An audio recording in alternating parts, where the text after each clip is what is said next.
কোটিপতি না। খবর নিয়ে দেখেন, চাষি চাষের কাজ করে, কৃষি কাজ করে, রিক্সা চালায়, ড্রাইভারি করে, খেটে খাওয়া মানুষ সন্তানটারে কোরআন পড়াইছে, দিনে কাজ কইরা যা পায়, নিজে খাইলো না খাইলো সন্তানের কিছু বেতন দেয়। এই বাবা মার আজকে খবর নেন, তাদের মতো ঈদের আনন্দে জমিনে আজকে আর কেউ নাই যে আমার সন্তানটা কোরআনের হাফেজ হয়ে গেল। ও পর্দার আড়ালের আম্মা জান, মনে কি চায় না একজন হাফেজের মা হইয়া কবরে যাবে? একজন আলেমের মা হইয়া কবরে যাবেন, একজন আদর্শ সন্তানের মা হয়ে কবরে যাবেন। সন্তানটারে কোরআন পড়াইয়া ডাক্তার বানান, বাধা নাই। সন্তানটাকে কোরআন শিক্ষা দিয়া ইঞ্জিনিয়ার বানান, বাধা নাই। সন্তানটাকে কোরআন শিক্ষা দিয়া প্রফেসর বানাবেন, বাধা নাই। ওই সন্তান ডাক্তার হলো, আপনার জন্য কোরআন তেলাওয়াত করে দোয়া করবে। এখনো সময় আছে, মা তওবা করেন। আপনাদের জীবনটা বড় ধন্য, আল্লাহর কাছে তওবা করেন। জীবনে তো বেপরদায় কম দৌড়াইলেন না, জীবনে তো মোবাইলে সময় নষ্ট কম করলেন না। আর কত মরার কি চিন্তা এখন অন্তরে আসে নাই? ও যুবক, মনের মতো গুনাহ তো কম করো নাই। মনের মতো নামাজ সারিয়া মনের মতো দৌড়াইছো। মনে চাইছে পার্কে যাবা, পার্কে দৌড়ায় গেছো। মনে চাইছে মোবাইল চালাবা, সারা রাত চালাইছো, কারো বাধা মানো নাই। মনে চাইছে মেয়েদের নিয়ে আড্ডা দিবা, দিছো, কারো বাধা মানো নাই। মসজিদে যাবা না, যাও নাই, দাড়ি কাটবা, কেটে ফেলেছো, কারো বাধা মানো নাই। এখনো কি তোমার মরণের ভয় অন্তরে আসে না?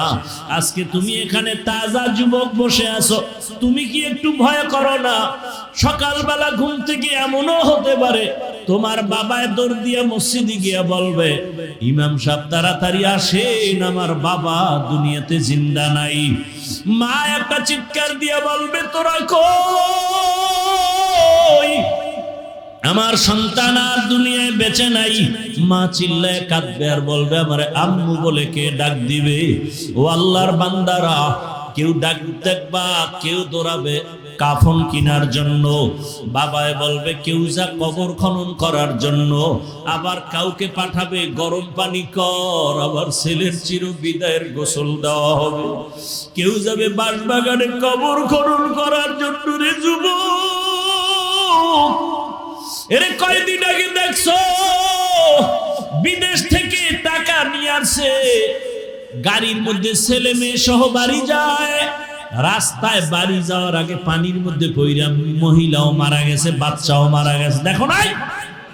এরে আল্লাহর বান্দা, এই তো দুনিয়া। ওই বিদেশি লোকটা হাউ মাউ করে কান্না করে, আমার জীবনটা শেষ হয়ে গেল, আমার কোলে বাচ্চাটাও মারা গেল, আমার সামনে স্ত্রীও মারা গেল, বাসা পর্যন্ত যেতে পারলাম না। কিসের যৌবনের বাহাদুরি করো? পানির মধ্যে তাকায় দেখ যুবকের লাশ, ঘুমের বিছানায় তাকায় দেখ লাশ, গাড়ির নিচে যুবকের লাশ। ওরে মায়ের কান্না শুরু হয়ে যাবে, তাকাইয়া দেখবি রে যুবক, আপনজনের আইসা তোর গায়ের গেঞ্জিটা বেলেট দিয়া কেটে কেটে রাখবে। গোসল করাইয়া যখন কাফন পরাবে, খাটে উঠাবে, মসজিদের খাটিয়া ঘরের দরজায় তোমারে আমারে খাটে উঠাইয়া যখন ঘর থেকে জানাজার ময়দানে নিবে, আম্মা জান জানালা দিয়া চিৎকার দিয়া বলবে, আমার বাবারে কই নাও, শেষবারের মতো একটু চেহারাটা দেখাইয়া যাও, আমার বাবারে আর জীবনে বুঝি দেখতে পারবো না। চির বিদায় দিয়া দিবে সবাই। জানাজা পড়াইয়া ওই বাঁশবাগানে যেখানে দিনেও কেউ যায় না ভয়, ওইখানে তোমাকে আমাকে শোয়াইয়া মাটি দিয়া বিদায় হয়ে যাবে। ও যুবক বাবা, মনের আশা পূরণ কইরা তো গুনাহ করছো, এবার তওবা করো। মনে মনে আমার আল্লাহকে ডাকো আর বলো, হে আল্লাহ, আমার মতো জেনারেল লাইনের যুবক হইয়া যদি রাস্তায় গাড়ি চালাইয়া নামাজ পড়ে আমি কেন পারি না? আমার মতো জেনারেল লাইনের যুবক যদি চাকরি করে নামাজ পড়ে আমি কেন পারি না? আমার মতো যুবক যদি জেনারেল লাইনে থাকিয়া ব্যবসা করিয়া নামাজ পড়ে আমি কেন পারি না? আজকে থেকে তওবা করে নিলাম। আমার আল্লাহকে মনে মনে বলো, হে আল্লাহ জীবনে আর নামাজ ছাড়বো না, দাড়ি কাটবো না, আর বেপরদায় চলবো না। মা বাবার দোয়া নিয়া, শিক্ষকের দোয়া নিয়া, উলামায়ে কেরামের দোয়া নিয়া নবীজির আদর্শ মতো চলবো। ও আল্লাহর বান্দা, পর্দার আড়ালের মা বোনেরা অন্তর ভরে দোয়া করো, আল্লাহর কাছে তওবা করো। ও দয়ার মালিক, জীবনে আর কোনোদিন বেপরদায় চলবো না, স্বামীর মাল খেয়ানত করব না, আর মোবাইলে সময় নষ্ট করব না। ও আল্লাহর বান্দারা, তওবা করার যদি নিয়ত হয়, খাঁটি তওবার নিয়ত যাদের আছে, অন্তরে মুনাফিকি যদি না থাকে, খাঁটি তওবার নিয়তে দুটো হাত আমার আল্লাহকে দেখাইয়া দাও। আয় আল্লাহ আমাদের তওবা কবুল করে নেন। আয় আল্লাহ তওবার উপরে মজবুত হয়ে চলার তৌফিক দান করেন। আয় আল্লাহ আমাদের জীবনের গুনাহমুক্ত জীবন দান করেন, গুনাহের প্রতি ঘৃণা জমায়ে দেন, নবীজির আদর্শ মেনে চলার তৌফিক দান করেন, আমিন। আলহামদুলিল্লাহিল্লাযী জাআলাশ শামসা ওয়াল কমারা বিহুসবান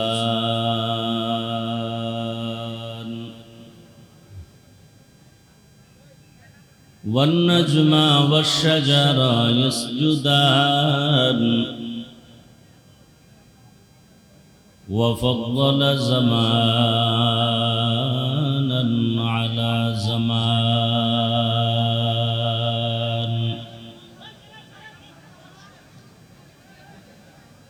كما فضل مكانا على مكان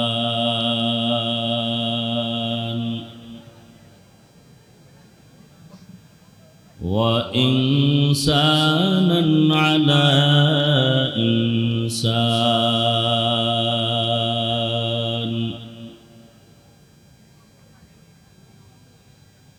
ونشهد أن لا إله إلا الله وحده لا شريك له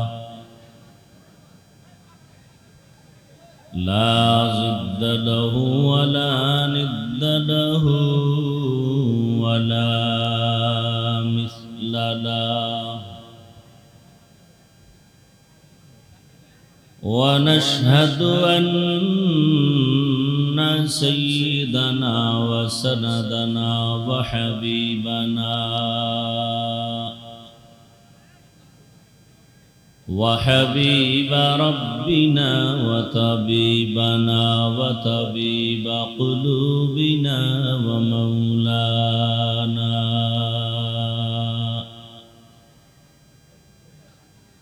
ومولانا محمدا عبده ورسوله اللهم صل على محمد النبي الأمي وعلى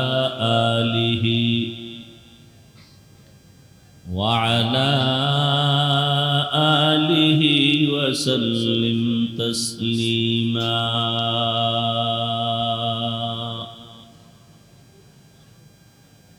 وبعد فأعوذ بالله من الشيطان الرجيم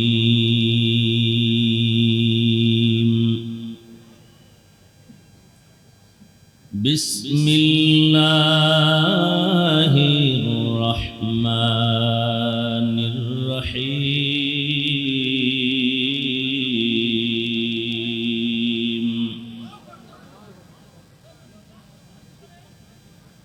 وأما من خاف مقام ربه ونهى النفس عن الهوى فإن الجنة هي المأوى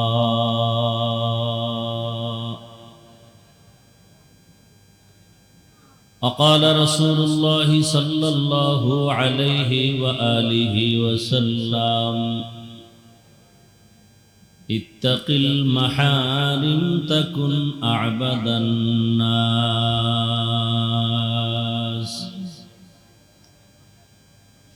صدق الله مولانا العظيم صدق رسوله النبي الأمي الكريم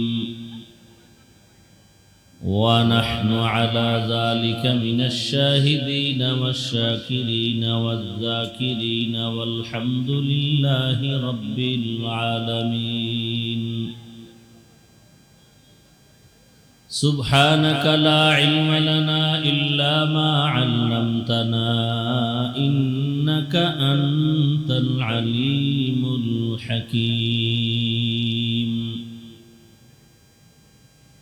رب اشرح لي صدري ويسر لي أمري واحلل عقدة من لساني يفقه قولي मोमिन जो फिदा नक्श कफे पाए नबी हो मोमिन जो फिदा नक्श कफे पाए नबी हो ज़ीर कदम आज भी आलम का खजीना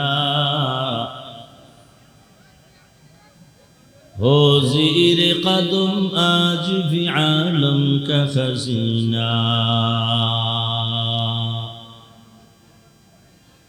गर सुन्नत नबवी की करे पैरवी उम्मत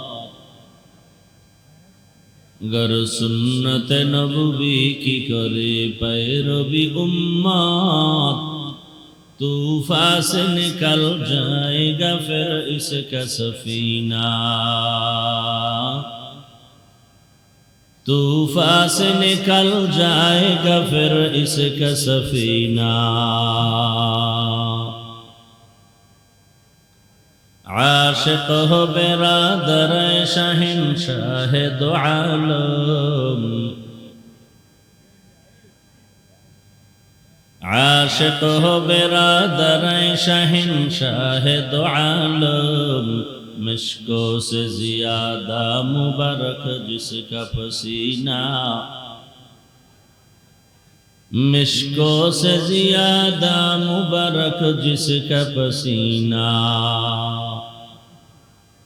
कर दिल में तरफ़ो मेरे आका का ज़ियारत कर दिल में तरफ़ो मेरे आका का ज़ियारत एक आन में आए नबी दिखला दे मदीना एक आन में आए नबी दिखला दे मदीना আলহাজ আব্দুস সামাদ খান দারুল উলুম কওমি মাদ্রাসা কর্তৃক আয়োজিত ইসলামী মহাসম্মেলন 27 সেপ্টেম্বর 2025 সভাপতি পীরে কামেল আল্লামা জামাল উদ্দিন মাহমুদ সন্দীপী দামাত বারাকাতুহু সহ সভাপতি আলহাজ হযরত মাওলানা জুবায়ের হোসেন দামাত বারাকাতুহু অতিথিবৃন্দ অন্যান্য হযরত উলামায়ে কেরাম অত্র অঞ্চলের বিভিন্ন স্থান থেকে আগত আল্লাহ পাকের আশিকিন জাকিরিন শাকিরিন মুহিব্বিন মুরব্বিয়ান এজাম কলিজার টুকরা আমার সমবয়সী যুবক বন্ধুগণ স্নেহের ছোট ভাই পর্দার আড়ালে মাইকের আওয়াজ শ্রবণরতা সম্মানিতা মা ও বোনেরা আল্লাহ পাকের দরবারে শুকর যে আল্লাহ আমাদেরকে সুস্থ রেখেছেন আলহামদুলিল্লাহ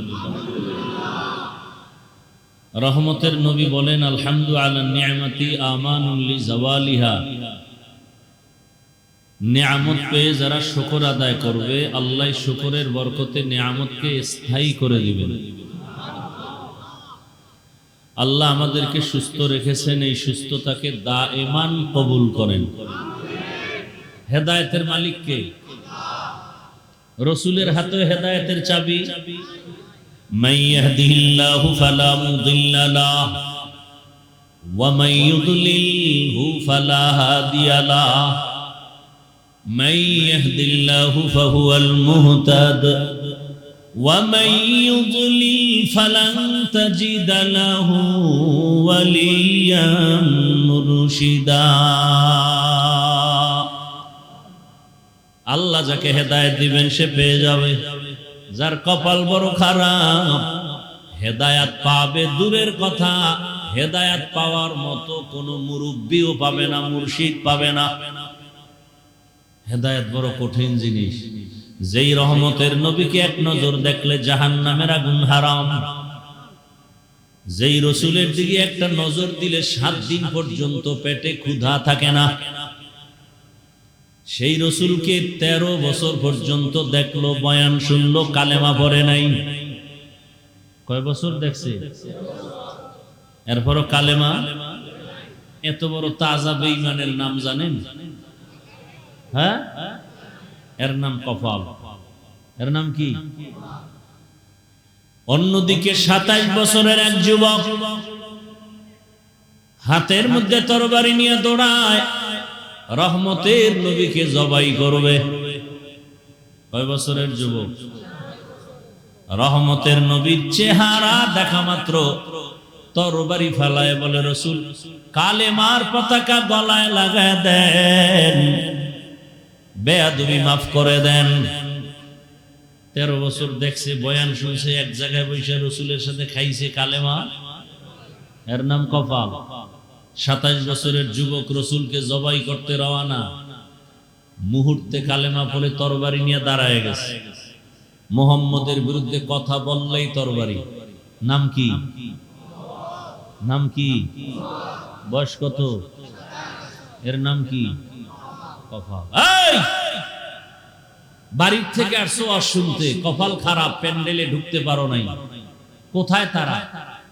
দোকানে দোকানে ঘুরে আর নারী পুরুষ সমানে, যুবক যুবতী আড্ডা দেয় আর তাজা তাজা কবিরা গুনাহ করে। আছে না মার্কেট?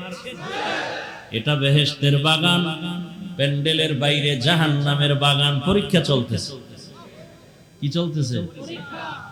আল্লাযী খালাকাল মাউতা ওয়াল হায়াতা লিয়াবলুয়াকুম আইয়ুকুম আহসানু আমালা ওয়া হুয়াল আজিজুল গফুর।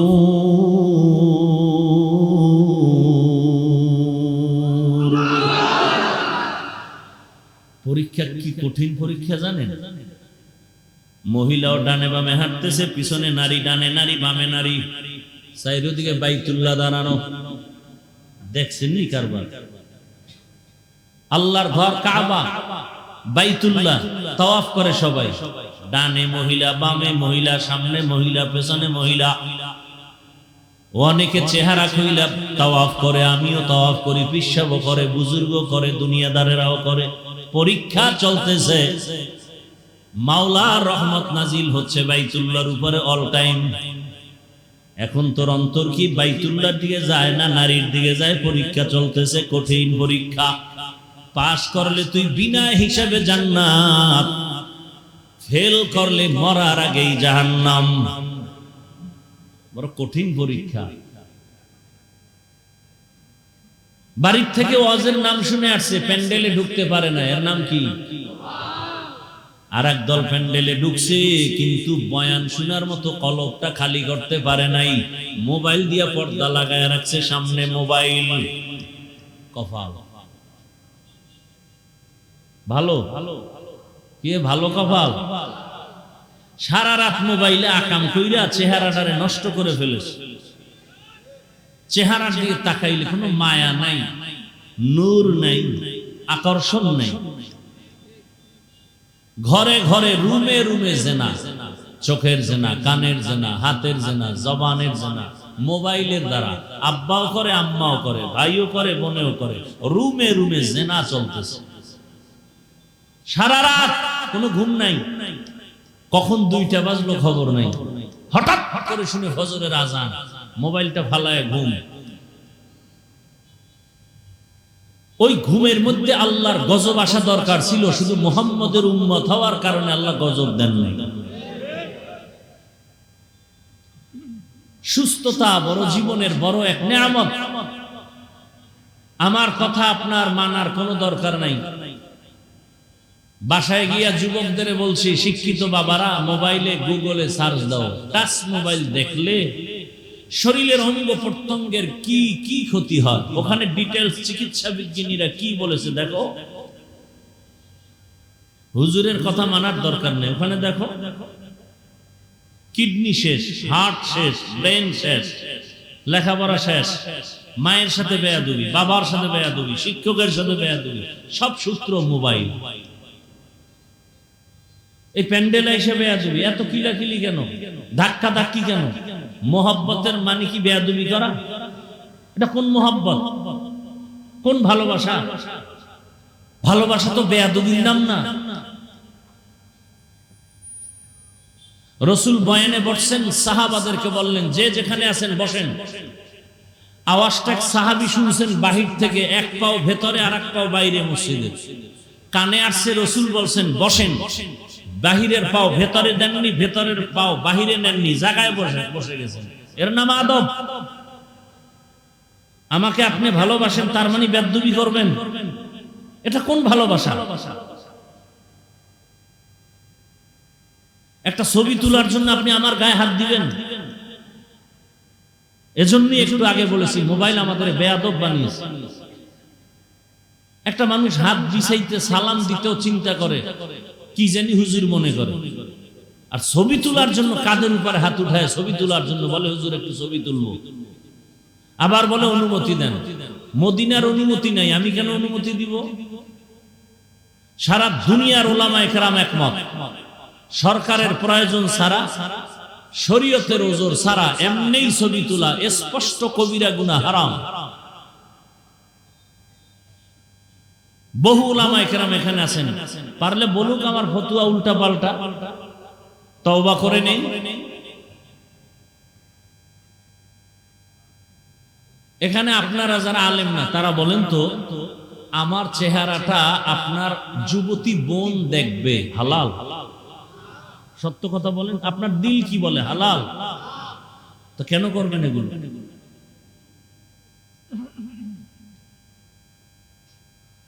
আল্লাহ আমাদের সব ভাইকে হেদায়েতের দৌলত দান করেন। যাদের আয়োজনে আজকের এই মাহফিল, সময়, পরামর্শ, অর্থ সব দিয়ে সহযোগিতা করেছেন, আল্লাহ তাদের কবুল করেন। দরুদ ও সালাম সাইয়্যিদুল মুরসালিন রাহমাতুল লিল আলামিন শফিউল মুজনিবিন খাতামুন নবিয়্যিন সাইয়্যিদুস সাকালাইন ইমামুল মুরসালিন হযরত মুহাম্মদুর রাসূলুল্লাহ। নবীর নামে দরুদটা পড়লেন না? কি দুশমনি আছে রাসূলের সাথে? পড়লেন না কেন?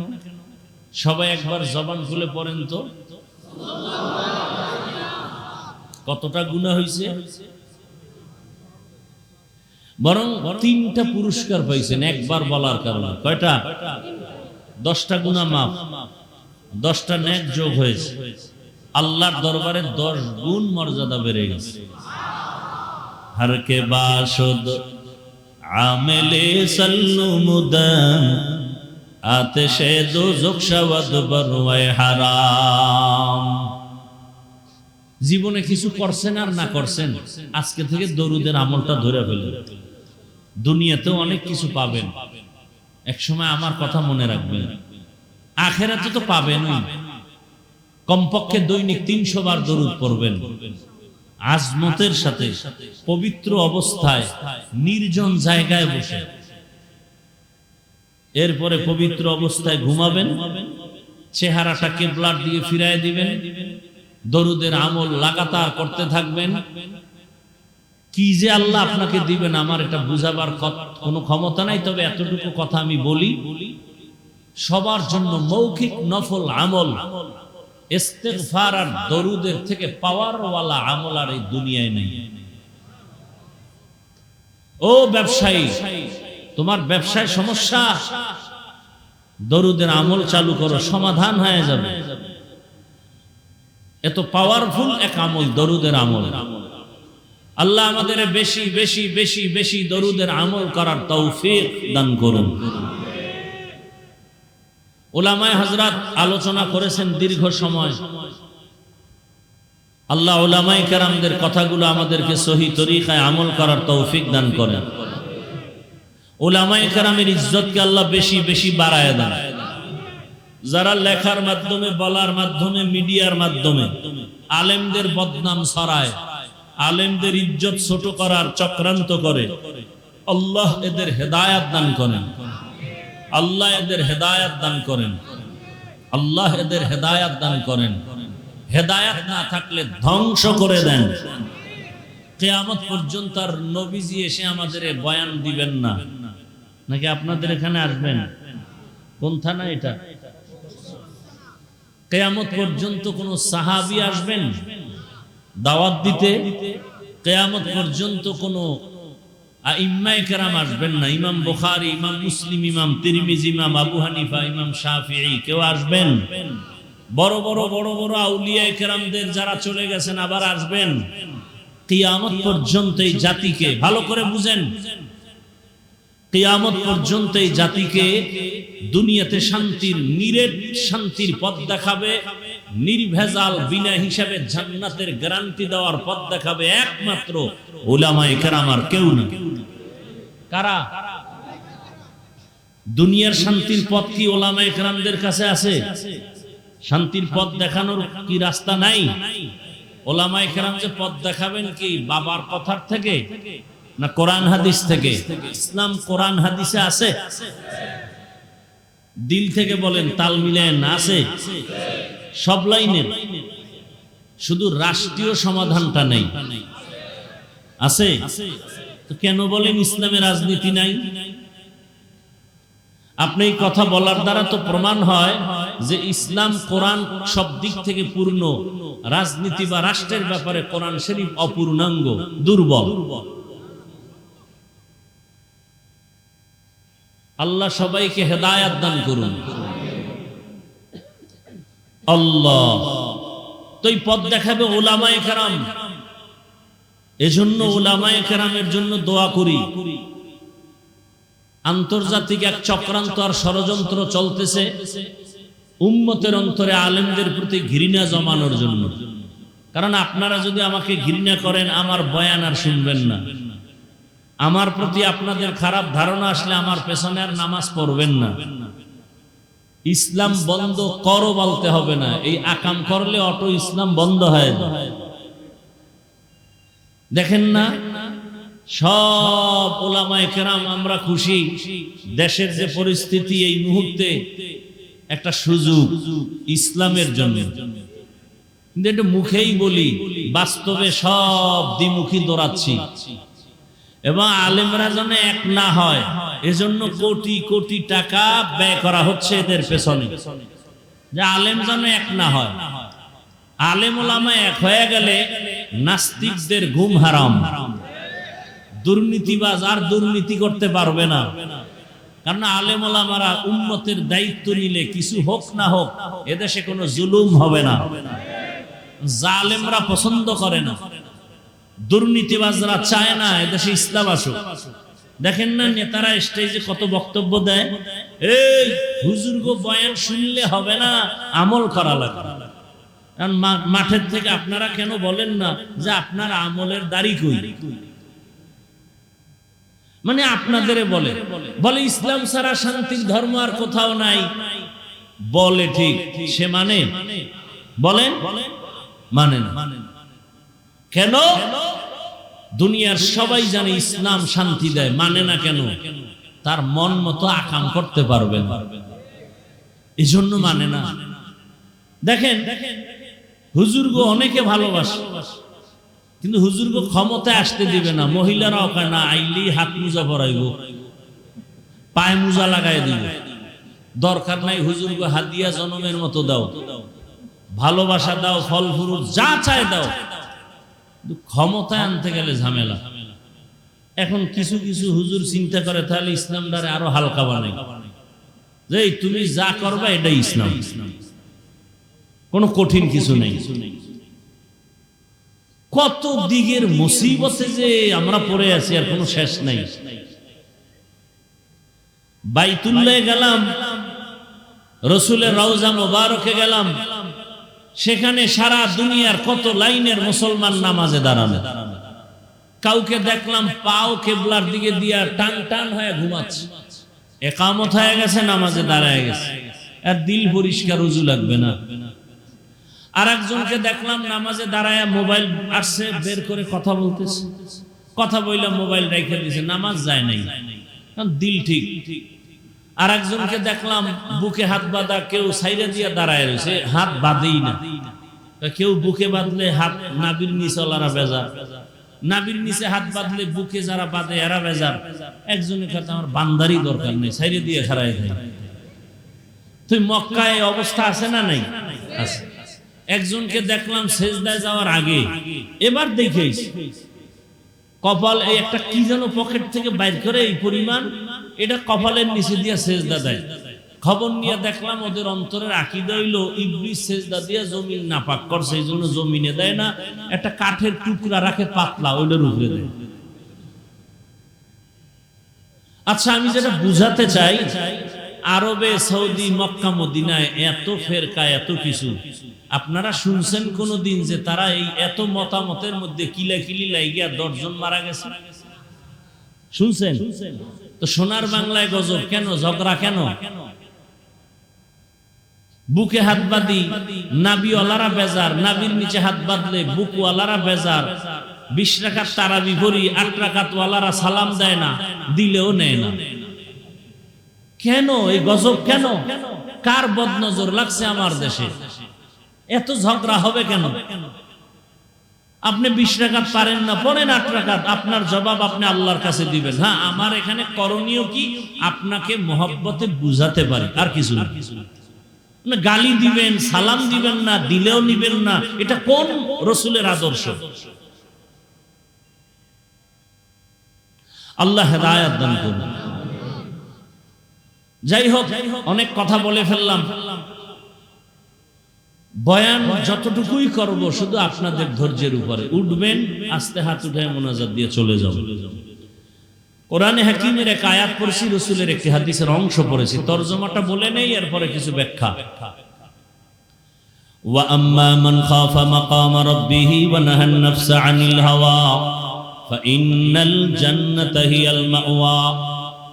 আল্লাহ বলেন, হাসরের ময়দানে আমার আদালতে দাঁড়াইয়া হিসাব দেওয়ার ভয়ে দুনিয়াতে যারা জিন্দা অবস্থায় নিজেকে গুনাহ থেকে বাঁচায় রাখবে, আমি আল্লাহ ওয়াদা করলাম তাকে বিনা হিসাবে জান্নাত দিব।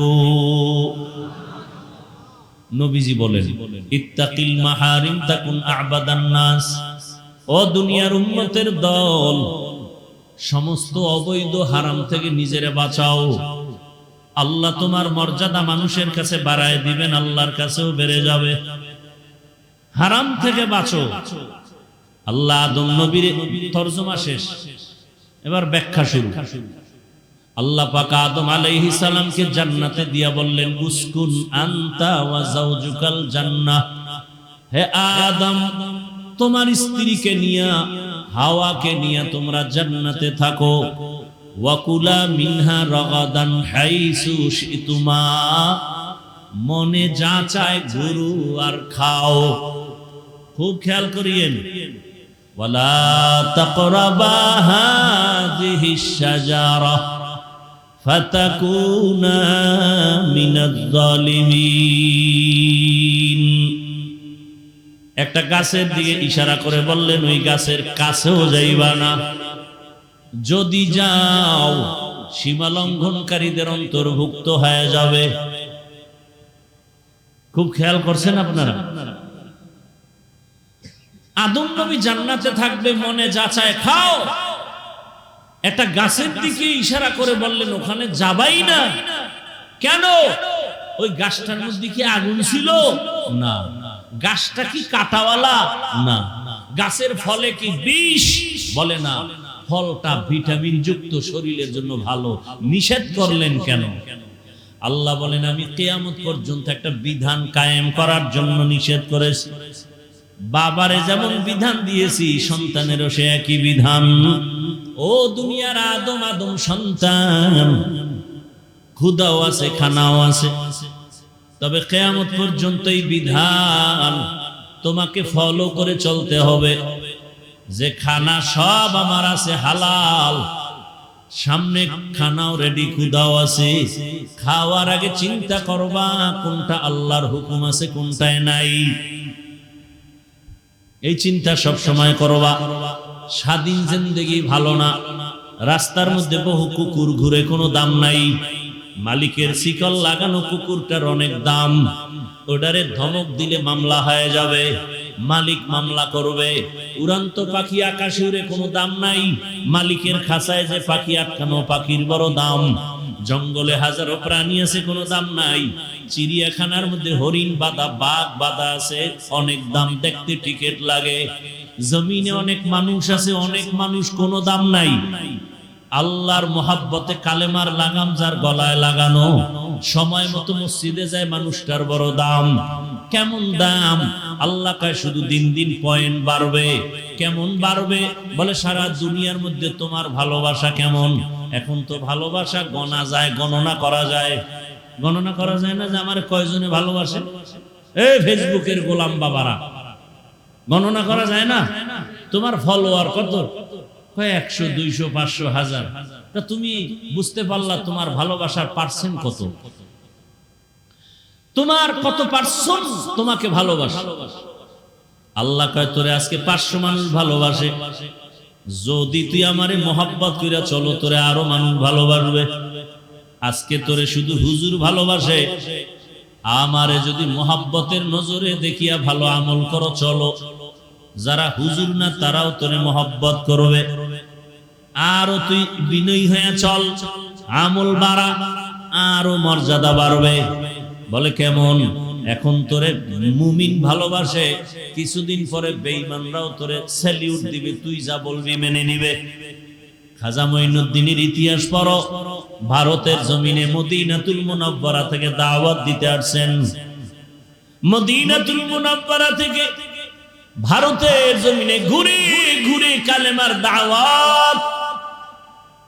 লক্ষ লক্ষ বিধর্মী তার হাতে কালেমা পড়েছেন। মায়ের কাছে গিয়ে মঈনুদ্দিন বড় আনন্দ, হাসে আর খুশি। আম্মা জান বলেন, মঈনুদ্দিন এত হাসো কেন, আনন্দিত কেন? কয় আম্মা জান, ভারতের ভেতরে অনেক মানুষ আমার হাতে কালেমা পড়েছে, লক্ষ লক্ষ লক্ষ লক্ষ। মা কয় এটা তোর বাহাদুরি কি? আসলে সব বাহাদুরি আমি মায়ের। কার? খাজা মঈনুদ্দিন চিশতি আজমিরি বলেন, মা তোমার কিসের বাহাদুরি একটু বলো। মা বলে, সন্তান আমার গর্ভে তুই যখন আসছো, আল্লাহর জাতের কসম আমি এক রাত ঘুমাই নাই, সেজদায় পড়ে মালিকের দরবারে কান্না করেছি, ও দয়ার মালিক আমার গর্ভের সন্তানকে তোমার ওলি হিসাবে তুমি পাঠাও। দোয়া না করলে হবে? ইব্রাহিম নবী দোয়া করেন, রব্বি হাবলি মিনাস সালিহিন। আল্লাহ বলেন, ফাবাশশারনাহু বিগুলামিন হালিম। দোয়া বড় দামি এক সম্পদ। আদ-দুআউ হুয়াল ইবাদাহ। রহমতের নবী বলেন, দোয়া হলো আলাদা একটা স্বতন্ত্র ইবাদতের অংশ। এর নবীরা আশিক। তাহলে তোমাকে দুনিয়ার সব বেঈমানরাও ভালোবাসবে। কয় আরো কি মর্যাদা বাড়বে নাকি? বলে হ্যাঁ, আরো আমল বাড়াও, মর্যাদা বাড়বে। বল কেমনে? এখন তোমাকে জগতের মুমিন বেঈমান সবাই ভালোবাসে, কিছুদিন পরে দেখবা তোমার উপরের ভালোবাসা বেড়ে যাবে। উড়ন্ত পাখিও তোমারে ভালোবাসবে, নদীর মাছ তোমারে ভালোবাসবে, জঙ্গলের প্রাণী তোমারে ভালোবাসবে। তখন তুমি বাঘের সাথে কথা বলবা, বাঘ শুনবে, পাখিরে কথা বলবা, পাখি শুনবে। এরকম ঘটনা জমিনে আছে না নাই? খাকো বাদ আবো আতিশ বান্দান বামানো তু মুর্দা বাহাক জিন্দা আম। উজানি একটা জায়গা আছে, কচুয়া থানা, চাঁদপুর জেলা, কুমিল্লার পাশে। এর পাশে আর একটা জেলা আছে, নোয়াখালী। নোয়াখালী জমিনের এক সন্তান, কোটিপতির সন্তান, বাবায় টাকার বালিশ বানায় ঘুমায়, বলতে গেলে এই পরিমাণ টাকা। এর সন্তান কোন এলাকা? নোয়াখালী। বাবার টাকা পয়সা বাদ দিয়া বের হয়ে গেলেন ঘর থেকে। না, টাকা পয়সা দরকার নাই, একটানে চলে গেলেন ভারতে দেওবন্দ। মাওলানা হলেন, কিরাআতে সাবআ পড়লেন। এরপরে রশিদ আহমদ গঙ্গুহি দরবারে গেলেন, সেখানে বায়াত গ্রহণ করলেন। তাসকিয়ার সবক নিয়া বাইতুল্লাহর পার্শ্বে গেলেন, পার্শ্বে এক মসজিদ একটু দূরে, ওখানে গিয়ে তেলাওয়াত শুরু করলেন। মক্কার মানুষ বড় আশেক হয়ে গেল। হুজুর আপনার বাড়ি কই? কয় বাংলাদেশ। আপনার তেলাওয়াত এত মজা লাগছে, আমাদের মসজিদে আপনি ইমামতি করেন। ইমামতিতে রাজি হয়ে গেলেন। কিছুদিন পরে বিবাহের প্রয়োজন। সৌদি আরবের মানুষ এতটাই পাগল হয়ে গেল, মেয়েকে বিবাহ দিবেন, তবে শর্ত বাংলাদেশে নেওয়া যাবে না।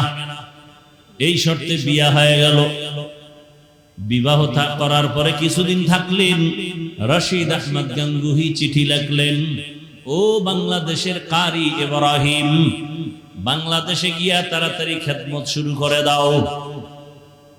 হযরতের চিঠি পাইয়া বিবিকে বললেন, যাবা নাকি থাকবা? শর্ত তো না নেওয়ার। বলে আমি যাব। পরিবারের অনুমতি নিয়ে দেশে আসলেন। নোয়াখালীর জমিন বাদ দিয়া চাঁদপুর জেলার কচুয়া থানা, ওখানের এলাকার একটা নাম উজানি।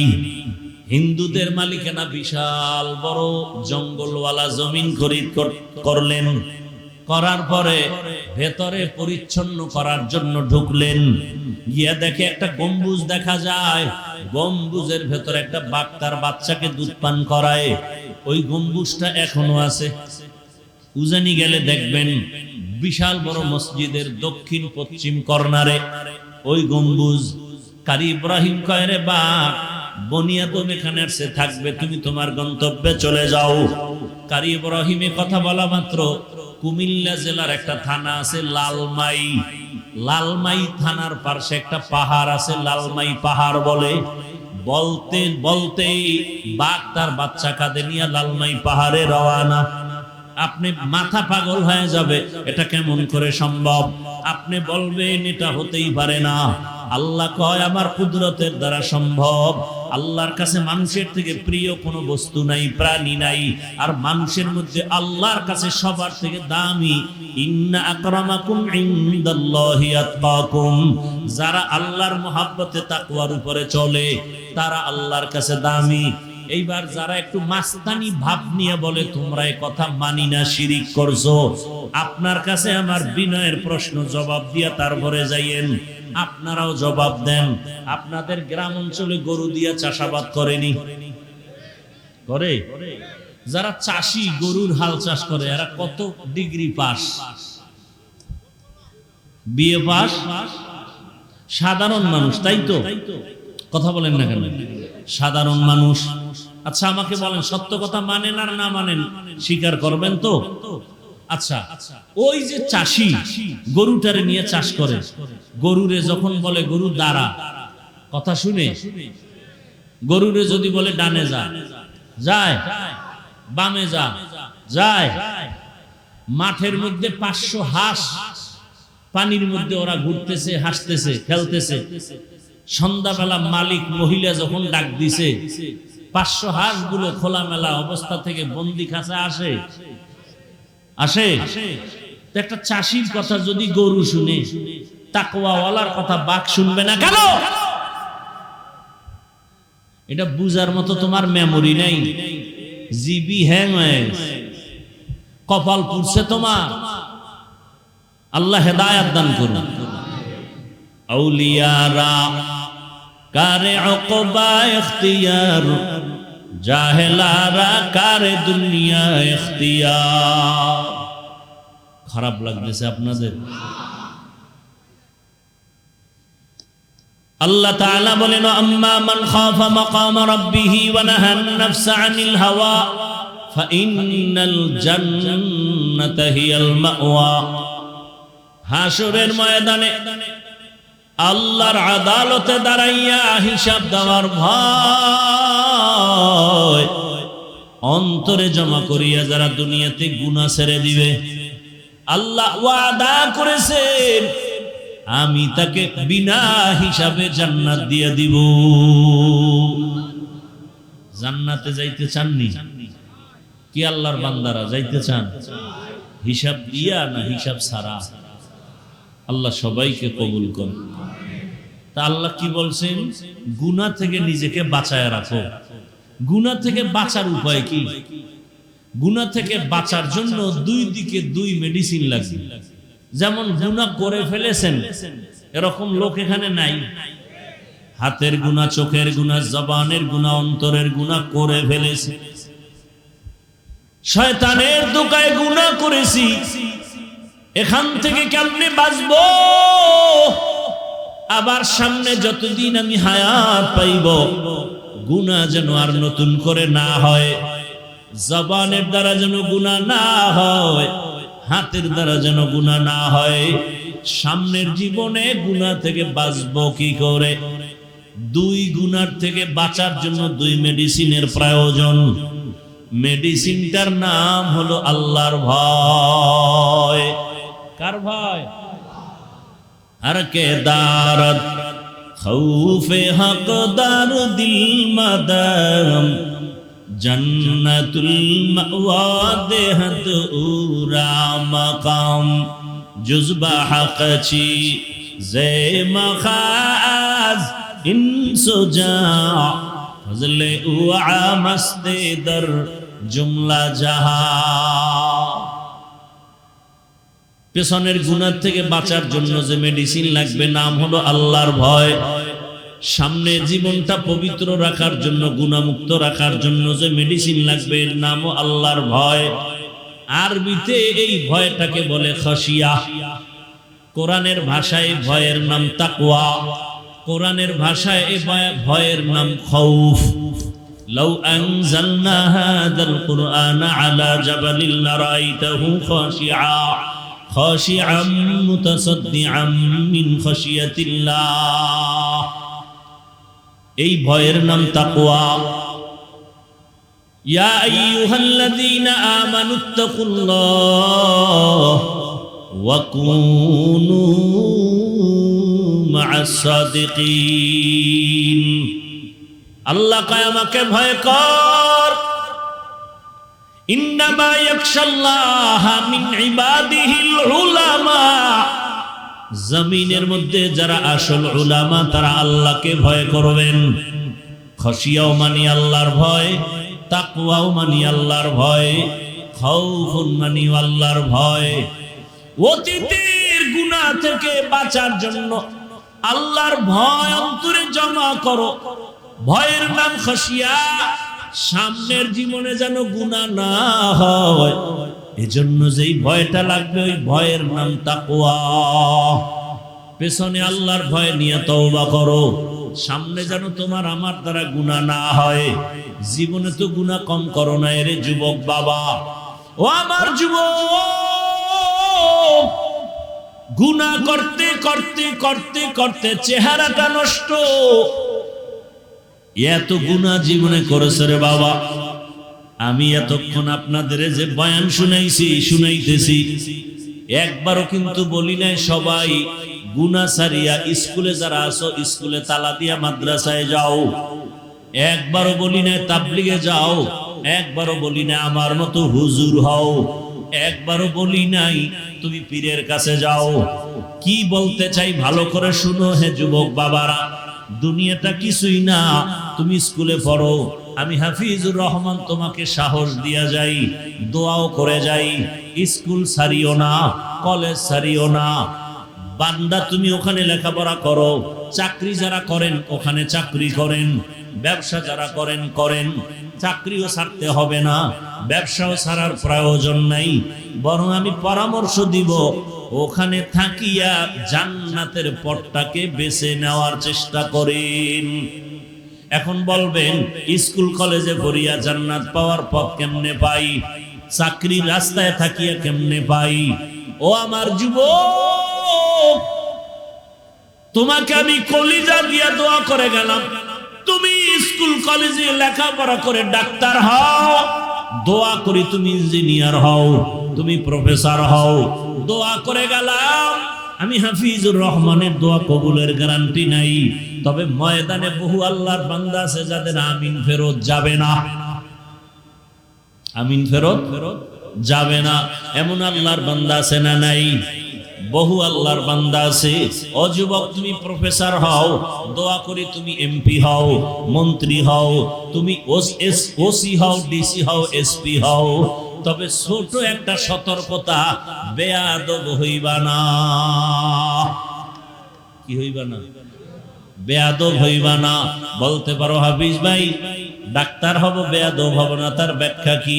ভালো করে শুনো রে বাবা, 3 জায়গায় বেয়াদবি করবা না, করলেই মরার আগে তুমি পঙ্গু। ভালো করে মনে রাখিস যুবকেরা, ভালো করে পারলে লিখে রাখ ভালো করে। 3 জায়গায় বেয়াদবি করলে মরার আগেই বিচার শুরু। 1 নাম্বার জায়গা মা বাবা, 2য় জায়গা তোমার শিক্ষক, 3 নাম্বার জায়গা উলামায়ে কেরাম মুরব্বি। আল্লাহর জাতের কসম,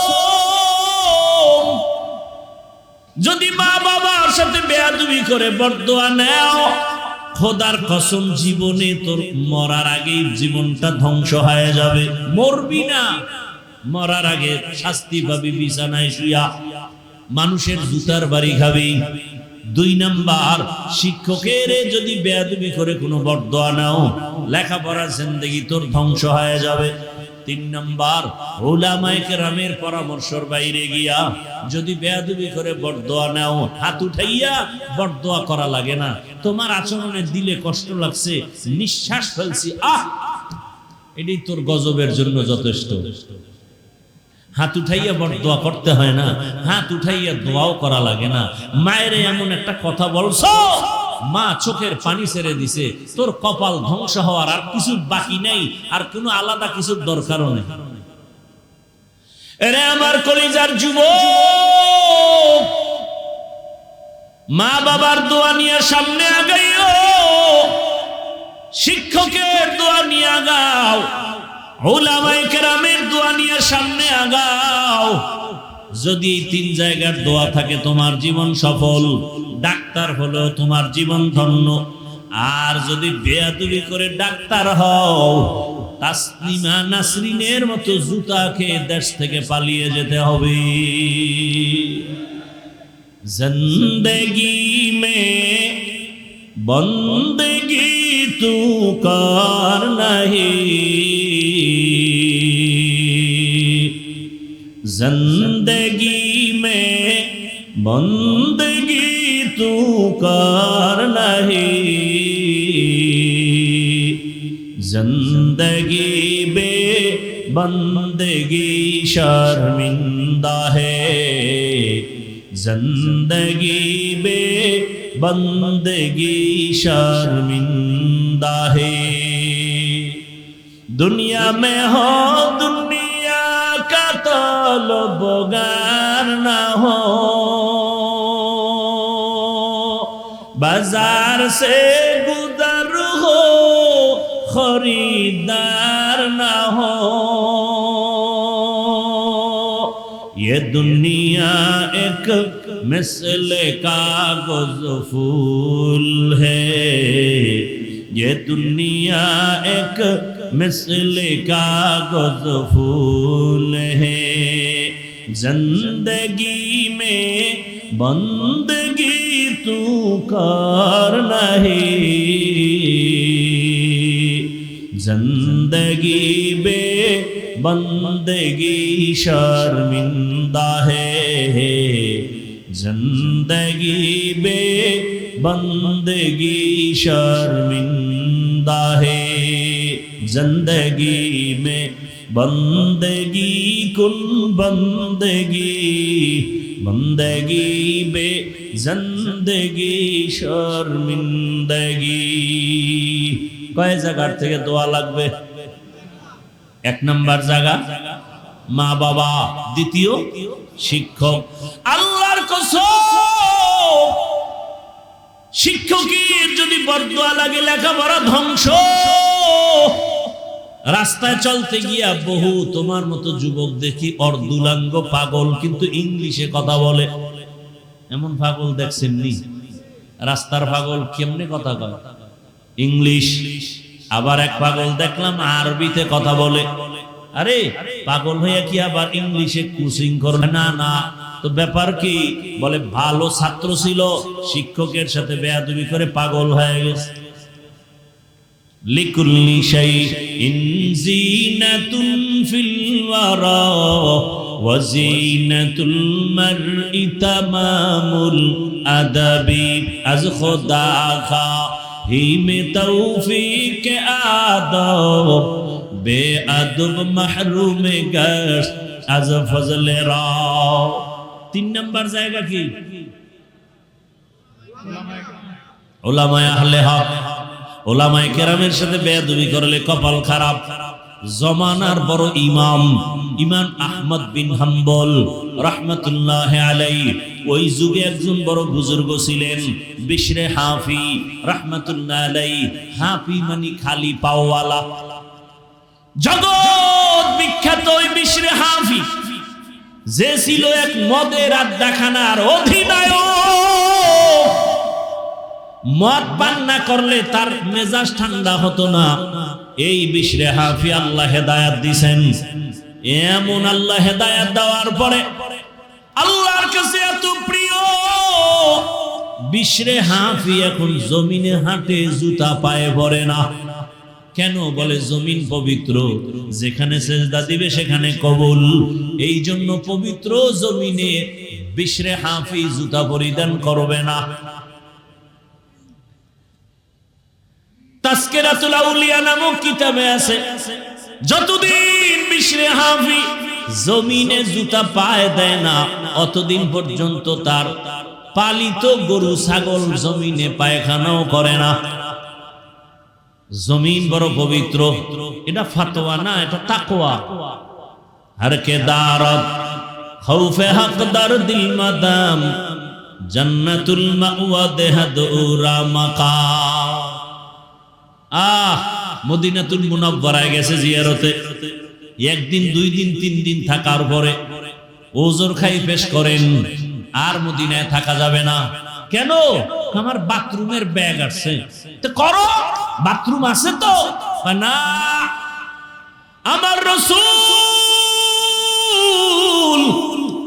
মদিনার অলিতে গলিতে হেঁটেছেন। কোথায় আমার রাসূলের কদম? রাসূল আমার যেখানে কদম দেয় সেখান থেকে মিশকের ঘ্রাণ। আমি বান্দা ওই পবিত্র জমিনে বাথরুম করব না। হর কে দারত খৌফে হকদার দিল মাদাম জান্নাতুল মাওয়া দেহদুরা মাকাম। বড় কঠিন। একজনে মসজিদে ঢুকতে গিয়া জুতা 2টা খুইলা জুতার তলা নিচের দিকে রাখছে, 2 আঙ্গুল 2 জুতায় ঢুকাইয়া ঝুলায় ঝুলায় মাস্তানের মতো নিয়ে যায়, আর ভিজা জুতার বালু আর পানি মসজিদের মধ্যে পড়ে। আর একজনে পকেটে একটা পলিথিন নিয়ে আসছে, বাহিরে বৈশা জুতা খুইলা পলিথিনে ঢুকাইয়া এরপরে আস্তে করে পিছনে ধরছে। সামনে কারো ধরে নাই, বামেও ধরে না, ডানেও না, কারো গায়ে না লাগলো। ইয়ে আদব।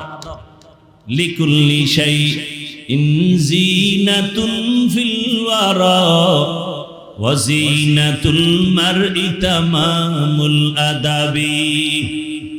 ওই বিশরে হাফির যুগে জগৎ বিখ্যাত কোরআন ও হাদিসের বড় আলেম, বড় ইমাম আহমদ বিন হাম্বল রাহমাতুল্লাহ আলাইহি। বিশরে হাফি কোথাও সফরে যাইতেছেন ঘোড়ার পিঠে। ইমাম আহমদ বিন হাম্বল বিশরে হাফির থেকে অনেক বড় আলেম, যাইয়া ঘোড়ার লাগাম ধরে টানে। বুঝেননি কথা? ঘোড়ার লাগাম ধরে টানে বিশরে হাফি উপরে, আর জমানার ইমাম আহমদ বিন হাম্বল লাগাম ধরে টানে। জিজ্ঞাসা করে আহমদ বিন হাম্বল, আপনি বিশরে হাফির লাগাম ধরে টানেন কেন ঘোড়ার? সে তো আলেম না বড়, সে তো, আপনি তো জমানার বড় আলেম। বলে আমি হলাম আলেম বিল কিতাব, আমি কিতাবের আলেম, আর সে হলো আলেম বিল্লাহ। আমি কিতাব চিনি, কিতাব জানি, বিশরে হাফি আল্লাহকে চিনি, আল্লাহকে জানি। এই জন্য আমি তার সোহবত নেই। ইমামে আজম আবু হানিফা রাহমাতুল্লাহি আলাইহি বলেন, আমার জীবনের 2টা বছর এত দামি, ওই 2টা বছর যদি না হইতো আমি ইমাম আবু হানিফার সম্মান এত উঁচু হতো না। সেই 2 বছর কোন 2 বছর? ইমাম জাফরে সাদেক, তার কাছে আমি সোহবতে 2 বছর কাটাইছি, আমার জীবন রং হয়ে গেছে। ও আল্লাহর বান্দারা, ভালো করে বুঝো, মোবাইলে চার্জ নাই, বিদ্যুতের সাথে লাইন লাগাও, মোবাইল ফুল চার্জ হয়ে যাবে। কথা আসে না, নেটওয়ার্ক ফুল লাগাও, টাওয়ারের সাথে লাইন লাগাও, সম্মান বেড়ে যাবে। ও দুনিয়ার মানুষ, ভালো করে বুঝো, স্বর্ণ কিন্তু মাটির মধ্যে থাকে, পদার্থ খনির মধ্যে থাকে, ওখান থেকে বেছে বেছে বের করে ধুইয়া ধুইয়া শোধন করিয়া এরপরে বের করা হয়। বের করার পরে চকচক করে, এরপরে তার দাম বেড়ে যায়। এটাকে কেউ অমূল্য মনে করে না, ফালাইয়াও দেয় না। এর নবীর উম্মত, দুনিয়াতে দেখো, বড় ডাক্তার হতে হলে বড় অভিজ্ঞ ডাক্তারের পেছনে পেছনে ট্রেনিং দেয়নি? শুধু লেখাপড়া যথেষ্ট না, দুনিয়ার লাইনে যদি নিজের দামি বানাইতে চাও, দামি দামি আল্লাহওয়ালার সাথে সম্পর্ক জোড়ায় দাও। সাহাবায়ে কেরামরা রাসূলের স্পর্শ পেয়েছেন, এতটা দাম হয়ে গেল। দুনিয়াতে কোরআনের সাথে সম্পর্ক। আমি হাফিজুর রহমানের গায়ের জামার কাপড়ের গজ অনেক বড় দামি। আরে কত দামি? বাংলাদেশে এখন 1 কোটি টাকা দিলে এই জামাটার কাপড় আর কেউ পায় না। 1 কোটি টাকার এই কাপড় যদি এখন আমাকে কেউ দেয়, আমি এখন বিক্রি করে দিব। 1.5 কোটি টাকা বিক্রি হয়ে যায়, 50 লাখ লাভ। বাংলাদেশের কোথাও কাপড় নাই। গার্মেন্টস ফ্যাক্টরি যারা কাপড় বানায়, অর্ডার দিলাম আইনা দেন, 1 কোটি টাকার কাপড় আনেন, কালকে দিয়ে দিই। কিন্তু এই কাপড় পাড়ায় পইরা গেলে, খুইলা রাখলে পাড়ায় পায়ের নিচে থাকে। কিন্তু দোকানের একটা সামান্য কাপড়, এটা কাটা, টেইলার ফালায় দেয়, এটার দিয়ে বাসায় একটা মেশিন দিয়ে জুজদান বানায়, গিলাপ বানায়, কোরআনে লাগাই দিচ্ছে। এখন এটা কেউ পায়ে লাগায়নি। আমি এই কাঠের চেয়ারে বসছি, কত দামি চেয়ার, যে কেউ চাইলে বানাইতে পারে না, টাকা দরকার, 1 পিস বানাবে না, এটা একটা নিয়ম আছে। কিন্তু সামান্য কাঠ কোরআনে লাগাই দিয়েছেন, রেহাল নাম হয়ে গেছে, দাম বেড়ে গেছে। আপনাদের এলাকায় বহু ঘর আছে, বিল্ডিং আছে, একটা ঘরের কোনো দাম নাই, কিন্তু এই ঘরের এত দাম কেন? বলে কোরআনের তেলাওয়াতের স্পর্শ লাগছে। এই জন্য এখানে কেউ বিনা ওযুতে জুতা নিয়ে মসজিদে যায় না, কেউ মসজিদে আসলে বিড়ি টানে না। টানেনি? আপনাদের এলাকায় এরকম বেদ্যপ আছে কেউ যে মসজিদের ভিতরে বইয়াও টানে? আল্লাহ হেদায়েত দান করে। আরো জোরে বলে, উলামায়ে কেরামের সাথে বেয়াদবি করি ওনার যুবক। বাংলাদেশে এত ঝামেলা কেন? যত কারণ আছে, এর মধ্যে বড় কারণ আলেমদের সাথে বেয়াদবির ফলাফল। খবরদার বেয়াদবি করবা না রে বাবা, সাবধান। তুমি ডাক্তার হও, জীবন ধন্য, সর্বোচ্চ সম্মান তোমার হবে যদি 3 জায়গার দোয়া নিয়ে চলো। ডাক্তার হতেও বাধা নাই। এবার বলবা, হাফিজ ভাই এটা কি সম্ভব? হ্যাঁ, তুমি ডানে বামে তাকাও, সত্যটা স্বীকার করে আমাকে বলো। ও যুবক বাবারা, তোমার মতো যুবক স্কুল কলেজে পড়ে, সত্য কথা বলো, 5 ওয়াক্ত নামাজও পড়ে আসেনি, তুমি পারো না কেন? আমি আনসার দিব, তোমার কপালে কার জানি বরদোয়া লাগিয়েই গেছে, অজান্তে বরদোয়া লাগছে। এই জন্য তুমি হাজারো বয়ান শুনিয়া কান্দো না, মোনাজাত করো না, তওবা করো না, মসজিদেও যাও না। তোমার মতো যুবক র‍্যাব, আর্মি, পুলিশ, বিডিআরের চাকরি করে, 5 ওয়াক্ত নামাজ পড়ে, বলো তুমি কেন পারো না? অবশ্যই তোমার কপালে কার যেন বরদোয়া লেগে গেল। তোমার মতো যুবক রাস্তায় গাড়ি চালায়, ড্রাইভারি করে, নামাজ পড়ে, তুমি কেন পারো না? তোমার মতো যুবক এই বাজারে ব্যবসা করে, চাকরি করে, 5 ওয়াক্ত নামাজ পড়ে, শাটার টাইনা মসজিদে চলে গেছে, এখন বেচা কিনা চলবে না, কারণ ব্যবসায়ী নাই। বলো ব্যবসায়ী বাবা তুমি পারো না কেন? তোমার মতো যুবক নদীর মধ্যে মাছ ধরে, নামাজ ছাড়ে না, রিক্সা চালায়, নামাজ ছাড়ে না, জমিনে কৃষি কাজ করে, গামছা বিছাইয়া নামাজ পড়ে, নামাজ ছাড়ে না। বলো বাবা তুমি পারো না কেন? পর্দার আড়ালের আম্মা জানেরা, বোনেরা, আপনাদের কত ধন্য জীবন। খাজা মঈনুদ্দিনের কথা মনে আসেনি? বলছিলাম মা কি কইছিল, তুমি যত হাসো বাহাদুরি তোমার না আমার। মা বলেছিলেন রে মঈনুদ্দিন, তুই যদি আমার গর্বে যেদিন আসছো, আমি মা ঘুমাইতাম না, রব্বে কারিমের দরবারে কান্না করতাম, হে মালিক আমার গর্বের সন্তান তোমার ওলি বানায় পাঠাও। দুনিয়াতে আসার পরে আমি মা তোরে যতদিন দুধ পান করাইছি রে সন্তান, 1 ফোঁটা দুধও বিনা উযুতে আমি তোর মুখে দেই নাই। কেমন মা 1 ফোঁটা দুধও বাচ্চার মুখে বিনা উযুতে দেয় না? এই সন্তান জগৎ বিখ্যাত, আল্লাহওয়ালা হবে না তো কার সন্তান হবে? ও আমার যুবক বাবারা, পর্দার আড়ালের মা বোনেরা, আপনাদের এলাকায় এখনো বহু মা আছে, বহু বোন আছে, বেপর্দায় চলে না, নামাজ ছাড়ে না, মোবাইলে সময় নষ্ট করে না, স্বামীর মাল নষ্ট করে না, খেয়ানত করে না। আম্মা জান আপনি কেন পারেন না? আজকে এই মাদ্রাসার কতজন ছাত্র পাগড়ি দেওয়া হইল? হ্যাঁ, 37 জন ছাত্রকে পাগড়ি দেওয়া হলো। ছোট ছোট বাচ্চা, এদের সিনার মধ্যে আল্লাহর কোরআন জমা হয়ে গেছে। ও পর্দার আড়ালের মা, খবর নিয়ে দেখেন, এ যারা পাগড়ি নিয়েছে ওই ছেলেদের বাবারা কোটিপতি না।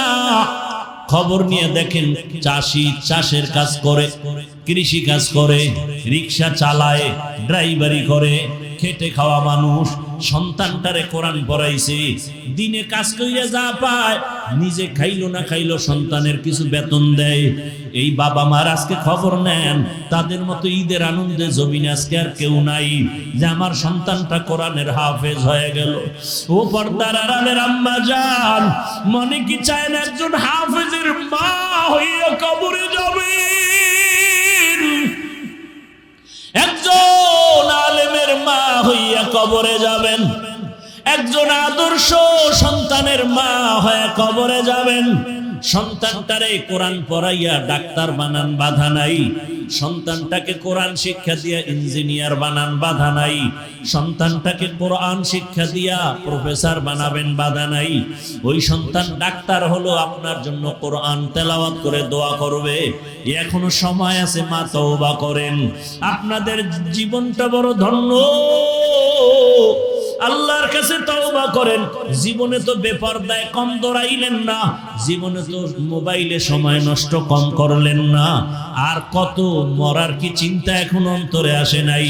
ও যুবক, মনের মতো গুনাহ তো কম করো নাই, মনের মতো নামাজ সারিয়া মনের মতো দৌড়াইছো। মনে চাইছে পার্কে যাবা, পার্কে দৌড়ায় গেছো। মনে চাইছে মোবাইল চালাবা, সারা রাত চালাইছো, কারো বাধা মানো নাই। মনে চাইছে মেয়েদের নিয়ে আড্ডা দিবা, দিছো, কারো বাধা মানো নাই। মসজিদে যাবা না, যাও নাই, দাড়ি কাটবা, কেটে ফেলেছো, কারো বাধা মানো নাই। এখনো কি তোমার মরণের ভয় অন্তরে আসে না? আজকে তুমি এখানে তাজা যুবক বসে আছো, তুমি কি একটু ভয় করো না?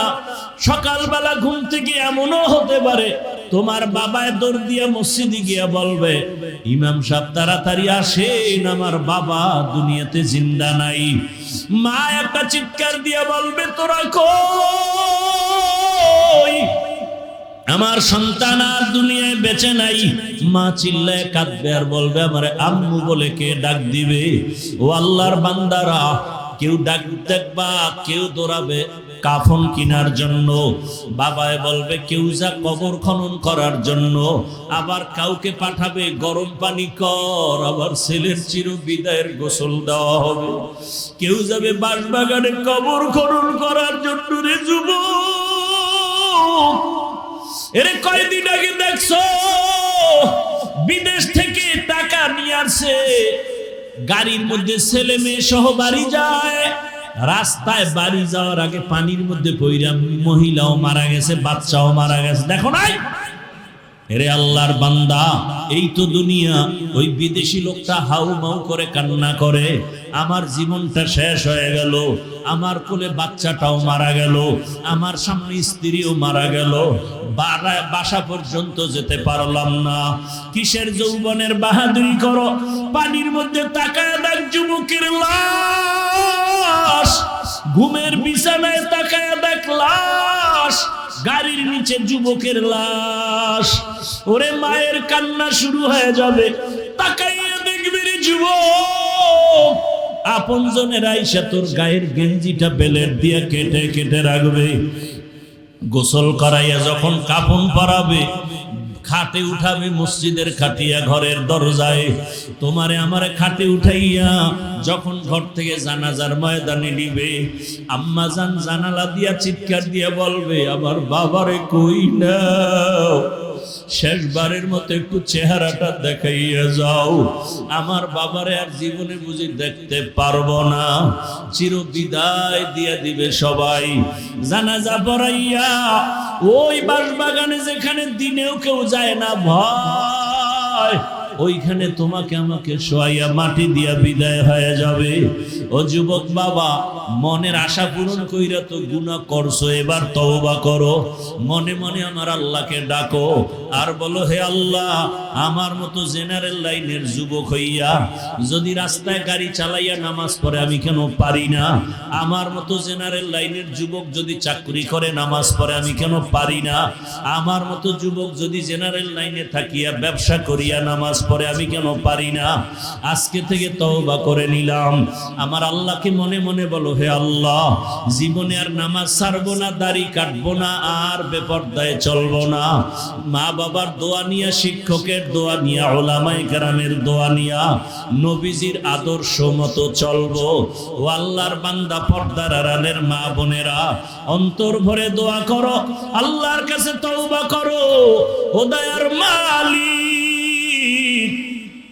জীবনে আর কোনোদিন বেপরদায় চলবো না, স্বামীর মাল খেয়ানত করব না, আর মোবাইলে সময় নষ্ট করব না। ও আল্লাহর বান্দারা, তওবা করার যদি নিয়ত হয়, খাঁটি তওবার নিয়ত যাদের আছে, অন্তরে মুনাফিকি যদি না থাকে, খাঁটি তওবার নিয়তে দুটো হাত আমার আল্লাহকে দেখাইয়া দাও। আয় আল্লাহ, আমাদের তওবা কবুল করে নেন। আয় আল্লাহ, তওবার উপরে মজবুত হয়ে চলার তৌফিক দান করেন। আয় আল্লাহ, আমাদের জীবনের গুনাহমুক্ত জীবন দান করেন, গুনাহের প্রতি ঘৃণা জমায়ে দেন, নবীজির আদর্শ মেনে চলার তৌফিক দান করেন। আমিন।